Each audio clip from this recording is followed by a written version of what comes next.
What's going on, YouTube? Before I get into this video, man, y'all make sure y'all go like, comment down below what movie y'all want to see me review next, share this video, and subscribe to the channel. This next movie I'm about to get into, man, New Jack City. Now, this movie came out in 1991. It stars Wesley Snipes, Ice-T, and Chris Rock. Now, this movie is about this drug kingpin named Nino Brown. He's a very powerful man on this movie. And just to like give you like a brief summary of like the backstory of it, it was inspired by like the crack era, like when crack just took over like everything back in like the 80s, bleeding over into the 90s. And I know when they was coming up with this cast, and when they had to find somebody to play Nino Brown, you had to find like a powerful act. Like, you just couldn't pick anybody to play this character, because Wesley Snipes really brought this character to life. I really feel like there's probably a couple more people you could have got to play Nino Brown and would have did well, but Wesley Snipes absolutely killed this. And I remember hearing Chris Rock talk about this in an interview. He said when he worked on set with him, he said he realized like he was in the presence of a god, just like when he walked in the room, how it felt. Like I said, I ain't never heard somebody with the fame and success of Chris Rock talk about another actor like that. So that just shows you how powerful he was when this came out and during this time. Nino Brown on here, he's running this drug operation with his baby brother named G Money. Now, G Money is played by Alan Payne. For all y'all don't know Alan Payne, he played on CB4 with Chris Rock. He was on the House of Payne, so he has a very good resume itself. But G Money is like the guy. He's like the second in charge. You know, he don't have the pull to be the man, but he does have enough say so to keep everybody in line. And he's the baby brother on top of that. So he's like the man up under the head honcho, and he basically runs it, while Nino Brown basically do what he want to do. Nino Brown has been going on like this rampage. He done took over this project, this apartment building, and he's calling it the Carter. Now he wants to start selling his drugs outside of this. So it don't matter if you have kids or if you have a family or if you live in there, if you not cooperating or if you not listening to what he say, they're gonna bum rush you out of these apartments. Like, and it's crazy. It's this old man on here. He lives in that area, and he's like in the precinct, and he's like, y'all just gonna let this man come in here and take over our living situations? And he was talking to a white police officer, and he said, I bet if Nino Brown was doing this to your neighborhood, y'all have police everywhere. Like, how y'all just gonna let him come and take over projects? And that's another thing I didn't understand. I'm like, this man is bum rush. Like, Nino Brown on here, man. This man is like a real G. And there has to be something, like, I think, really wrong with you. Like, the way this dude was moving, he was moving like he could not be touched. He has a shotgun to this landlord's head, and he has him walking down the street butt naked with a shotgun, just talking to him. Like, he don't care if people see he's butt naked. Like, he does not care. And I'm looking like, wow. And I guarantee you this was inspired by a lot of stuff that was going on during that time. Like, I'm not gonna lie, I watched a lot of gangster movies, and this right here, Nino Brown was really somebody not to play with, because one, he was smart. Two, there was something wrong with this dude. Like, seriously. But while he's doing that, the old man is just sitting there watching, like, in awe. Like, ain't nobody gonna do nothing to this dude. Ain't nobody gonna say nothing to him. And he's not getting arrested. Like, how is he just able to move like this? So Scotty gets an assignment to like keep his eye on Nino Brown and just like watch the ins and the outs. Now, Nino Brown is outside passing out turkeys, trying to cover up like how bad he is, like he's doing charity work. But like on here, Scotty said, like, I'm not buying it. Like, I know you evil. Like, I'm just not going for it. But in the communities out, he looked like he doing right. Like, he gives money to kids. He pass out to the homeless. Like, he looks like Robin Hood, but Scotty wasn't going for it. But he sees Pookie out there talking to Nino Brown, and he looking like, man, I know I can really help that kid. Just like having a good heart by itself. So he gets Pookie to rehab and cleans him up. Now he tells him, like, I got you out of here. I just want you to stay out the way. But Pookie like, man, if I ain't got nothing to do, like, if you don't give me no job, I'm gonna end up back on drugs. So Scotty like, all right, I'm gonna hook you up with something. Just like, you just gotta work with me. But another detective on here that was working with Scotty, he was like, I don't think that's a good idea. Like, you just putting Pookie in harm's way by, like, Nino Brown is a very dangerous man. And what they was planning on doing was having Pookie go inside, knowing the ins and the outs of the place, learning more about it and moving up in the rankings to let them know how to bust in and where to go and how to get them.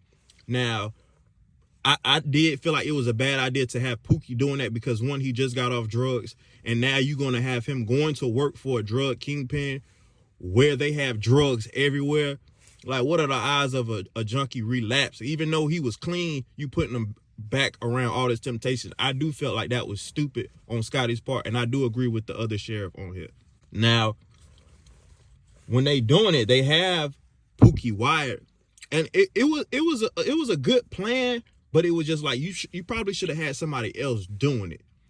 Now, Nino Brown and G Money, they know Pookie is a used to be drug addict. So G Money was like, watch this dude. Like, even though he working for us, we still got to keep our eye on him because he's a junkie.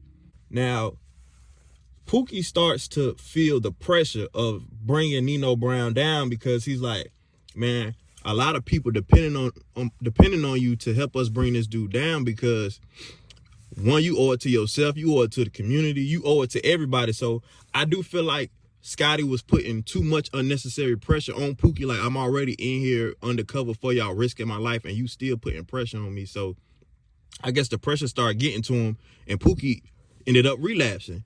So now he's acting a fool in there, and he's supposed to be just laying low, getting information. He gets back on drugs, and it starts to show. So now G Money and them, they catch Pookie with a wire on him. They tear down the entire Carter. Like, they start putting gasoline on everything, putting fire on it, just trying to clear out everything before the police come because they know they coming. They kill Pookie and strap a bomb to him. Now, when they do this, they go inside. It's just like a whole bunch of chaos going on now. They see Pookie laying there dead, so he's already gone, but they just got to defuse this bomb, and they end up defusing it.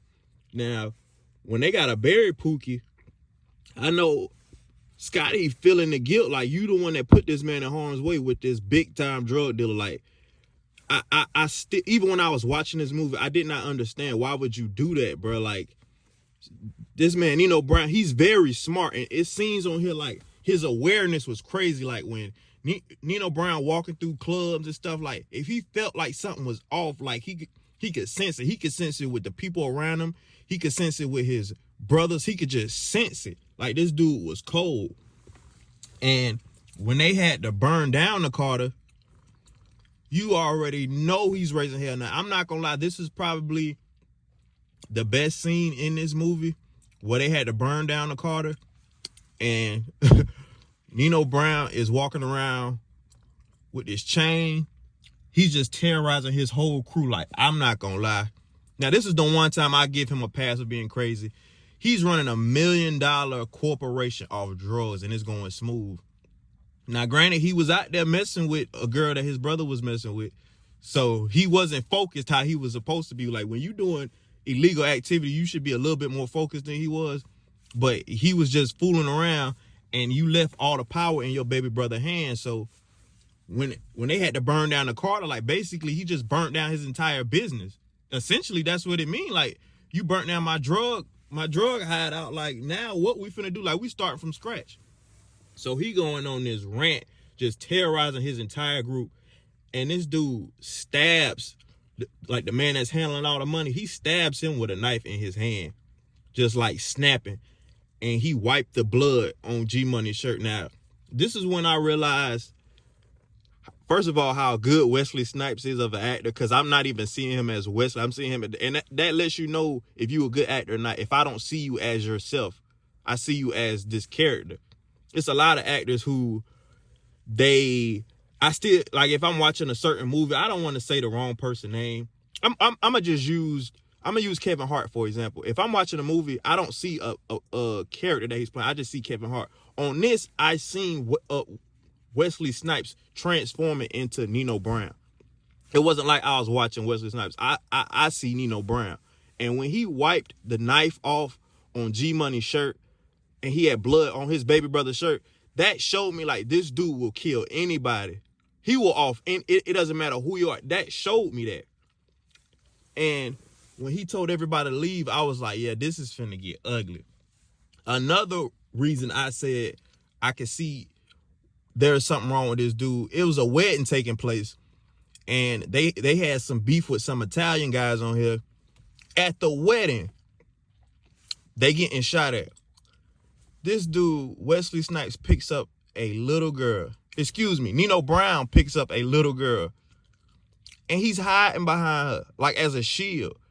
He will kill anybody to save his life, or just kill anybody, period. I'm like, what? Like, this character is so evil.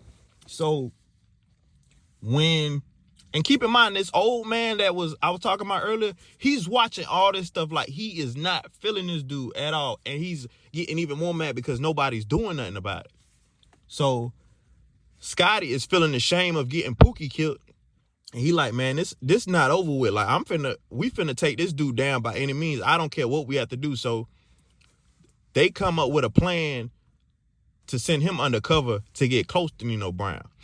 Now, they smart by going through G Money doing it because they know G Money, he's easier to penetrate. We already got Pookie in the door, and we had him spying on you. So we got the information we need, but we don't have enough evidence. So we got to get more evidence.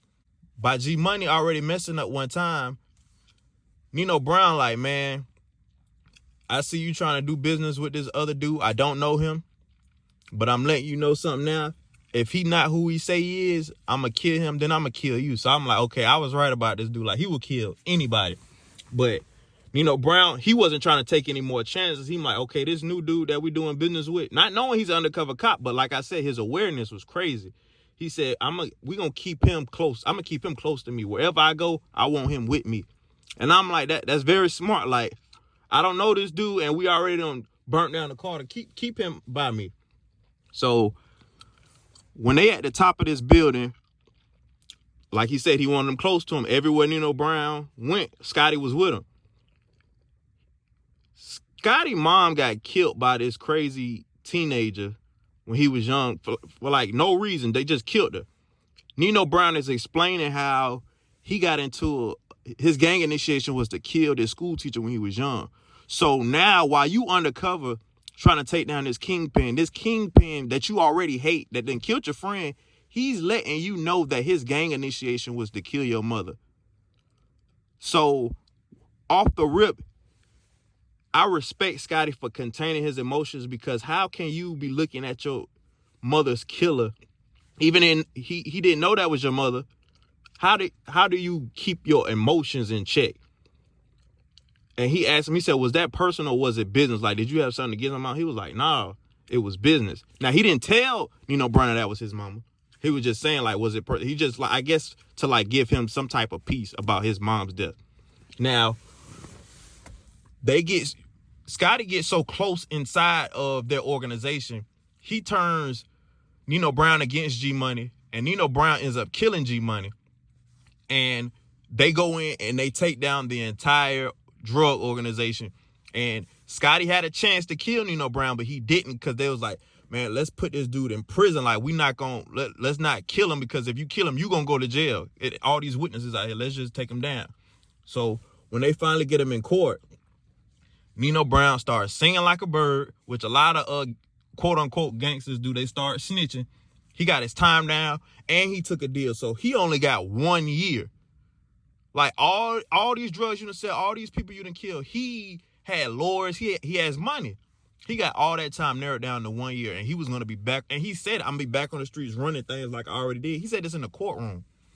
And Scotty like, man, I should have killed this dude myself. So, but like I said, the old man I was telling y'all about, as Nino Brown walking out the courtroom, everybody's mad upset that this drug kingpin is finna do 1 year in prison and be back on the streets. This old man looked at Nino Brown and said, your soul is required in hell. Like, all this evil stuff you doing, you need to be in hell. He pulls his gun out and he shoots Nino Brown while he's coming out the courtroom. And Nino Brown fall all the way from the top floor and he just dies. Now, the ending is cool because, like, Scotty and all the other police officers and everybody, they just, like, put their glasses on, give, like, a little smirk, and they just walk off. Like, you needed to be dead, bro. Like, it ain't even about putting you in prison. So the movie ends that way. And I really like the soundtrack to this movie. Just like the songs that they was playing throughout the whole movie. They had a lot of good cameos, like Keith Sweat, Flavor Flav. Like, this was a really dope movie how they put this together. And I still see why this is a cult classic, a hood classic, and still talked about to this day. But New Jack City starring Ice-T, Chris Rock, and Wesley Snipes. I'm gone.